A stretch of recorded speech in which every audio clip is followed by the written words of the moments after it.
If we lost the dollar as the world currency, I think that would be the equivalent of losing a war. Hello everyone. Welcome to Progress Post once again. This is a channel where you get opinions upfront on multiple issues of concern to everyone. Watch this till the end and do share your opinion on the post. I'm Dev Kumar bringing you today's post. Today we are going to take a closer look at the way Donald Trump is likely to approach the issue of de-dollarisation, which has set alarm bells ringing in the US establishment. Most experts say that the process has already started within the BRICS founding member countries, especially Russia, China and India, with the Asian giants purchasing huge quantities of Russian oil by paying in their own currencies. Of course, Russia had no choice but to opt for de-dollarisation, as the US had gone a very long way to shut Russia out of the most important international payment system, SWIFT. In addition to that, the US-led West has been talking of confiscating Russian sovereign assets in the West worth almost $300 billion, which basically amounts to daylight robbery. Many observers say that this is a typical Democratic Party scheme with a willing partner in crime, outgoing US President Joe Biden even talking of getting legislative approval for such an illegal action. Whether the US-led West eventually carries out this illegal action of confiscating $300 billion worth of Russian sovereign assets or not, one thing is sure to happen, or should we say is already happening. That is, nations with large to extra large dollar reserves, as well as sovereign assets in US and other Western countries, do not trust the US-led West anymore. In these circumstances, it's not at all surprising that Russia, which is by far the biggest loser in this breach of trust by the US-led West, has decided to carry out international trade outside the ambit of the US dollar or even the euro. Russia has two willing partners in this endeavor, India and China, the second largest and the largest importer of oil globally. Both these countries are looking for cheap and reliable sources of oil supply that are free from US influence, and Russia fits the bill perfectly. When we are talking about the largest and the second largest importers of oil procuring the bulk of their supplies from a single source, that is Russia, it means a substantial chunk of global trade. Now, Russia won't have anything to do with the dollar anymore, and hence it proposed trading in rubles and yuans with China and in rubles and rupees with India, and both nations agreed to the proposal. That resulted in a huge volume of trade worth around $300 billion between Russia on one hand and China and India on the other. Of course, China alone accounts for around $240 billion of this amount, but the approximately $60 billion worth of trade that Russia has with India is also significant. This $300 billion is serious cash, and it involves countries that are among the biggest in the world, and when such countries get together and resolve to pursue an objective where they all have high stakes, then the stakes for their adversary, the US-led West, also becomes high in proportion. In fact, it was never as high as it is now for the US and its allies, and understandably, they are panicking. The successful experiment of trade outside the ambit of the US dollar has emboldened Russia, which is also winning the war in Ukraine slowly and steadily, to encourage the growth of an international payment system over which the US-led West won't have any control. The US dollar has never been as threatened as it is now, and this is not just a problem for the Democrats, but the Republicans in equal measure.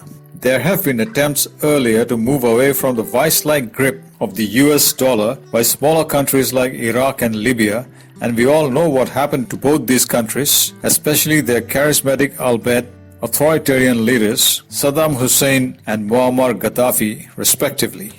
Both countries have been totally ravaged and destroyed, first by direct military intervention by US-led NATO and then by long and brutal civil wars that are yet to stop.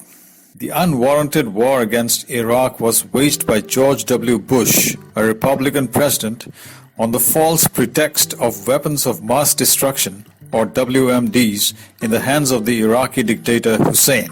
Then, The totally fabricated insinuations against Libyan dictator Muammar Gaddafi and a totally unnecessary war against his country was waged by Barack Obama, a Democrat, under the relentless pressure of the then US Secretary of State, Hillary Clinton. Saddam Hussein was captured and hanged at the instigation and initiation of the US, while Muammar Gaddafi was brutally slaughtered like a sacrificial lamb by Islamic fanatics backed and instructed by the US-led West. That gives us an idea of how far the US can go in order to prevent the emergence of any alternate reserve currency that can be used for international trade in place of the dollar or euro. Now, some observers, many of them quite prominent opinion leaders, suggest that this kind of a reaction leading to an intimidatory and interventionist policy towards such countries is dictated by the deep state, especially in the US and in other parts of the West. They say Trump won't allow the deep state to dictate US foreign policy, and he's also not interested in the kind of regime change operations that the Biden administration was involved in at the instruction of the US deep state. Let's not forget that we are talking about the threat posed to the dominance of the US dollar in international trade transactions by the emergence of an alternate trade transaction system wherein certain powerful nations can bypass the US dollar just as India and China had done to buy huge volumes of Russian crude oil. If this kind of trade outside the ambit of the US dollar continues to grow among the major emerging economies of the world, the value of the US dollar will begin to fall rapidly and in proportion to the volume of the non-US dollar transactions. Now, when you look at this situation in relation to the fact that the US is a debtor nation by a large margin, almost 30% of its GDP, meaning the US spends almost 30% more than what it earns. So how is the US able to spend so much more than what it earns?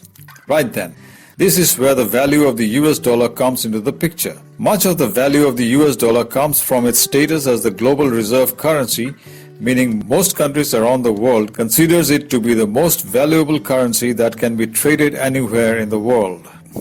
Another factor that attracts countries around the world towards the US dollar is a debt instrument known as Treasury bond, underwritten by the US federal government.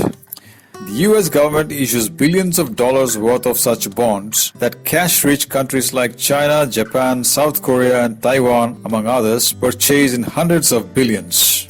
That also means most countries around the world prefer to save their trade surplus revenue in US dollars, together with the hundreds of billions of dollars worth of investments in US Treasury bonds. The trade surplus savings in US dollars of cash-rich economies from all around the world act as a massive cushion for the US dollar to absorb all the volatility of the international currency market. The confiscation of $300 billion worth of Russian sovereign assets by the US and its Western allies has served as an alarm bell for the rest of the world, especially the cash-rich nations of Asia. This change of sentiments towards the US dollar has made a huge dent in the status of this currency, and now with major emerging economies like India, China and Russia already having completed $300 billion worth of trade without the US dollar is an alarm bell for the US to take note of. In this situation, it doesn't matter whether the Democrats or the Republicans are in power, because both are going to do anything they can to save the value of the US dollar from sliding down, as countries around the world would lose confidence in this currency. Whoever is in power in the US would know that if the slide in value of the US dollar is not checked effectively, their economy would be exposed to their country's massive debt burden, which exceeds their GDP by almost 30%. That would be enough to make anyone in charge of the country to panic, and that's the kind of desperation that could lead the US deep state to pressurize the government to take drastic decisions like the brutal regime change operations they have carried out in different parts of the world. The problem is, countries like Russia, China and India are not small and helpless like Yugoslavia, Iraq, Libya or Ukraine. It's true that the US military power is massive on paper, but what kind of cost is the US prepared to accept in order to ensure the value of the US dollar remains where it is? Waging interventionist wars against any of these major Asian countries today won't be the same as waging war against small and helpless countries that the US has been waging so far. It could involve very heavy casualties of a scale that the US might never have suffered so far in its entire history.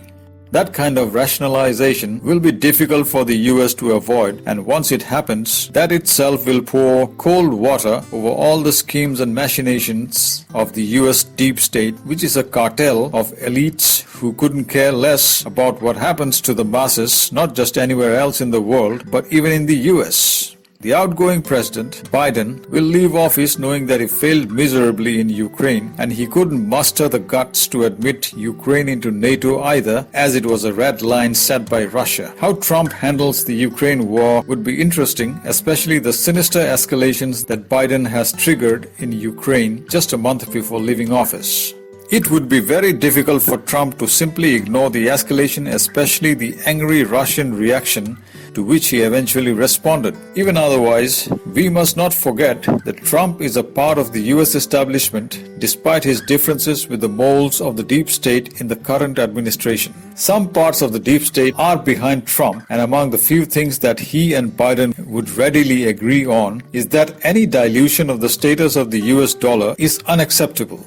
So those who are under the impression that Trump would go easy on BRICS must wait and watch before drawing such hasty conclusions. He is as petrified of de-dollarisation as Biden and the entire Democratic Party ecosystem is, and he has said as much on record. Said we have to continue to have that be the world currency. I think it's important. I think it would be losing a war if we lost the dollar as the world currency. I think that would be the equivalent of losing a war. That would make us a third world country, and we can't let it happen. So there you are. Donald Trump couldn't have said it more simply. And he did say that if the US dollar loses its status as the global reserve currency, then the US would become a third world country. Gosh, I wasn't going to go that far, but hearing it from Trump does give us an idea about the real condition of the US economy. Trump knows his numbers, and as a successful businessman, he knows where his country stands. This brings us to the end of this post. If you have watched the post this far, then I hope you found it interesting and informative. So please like and share it in your circles, and do subscribe to the channel if you haven't done so in order to get notified of future posts. Thank you.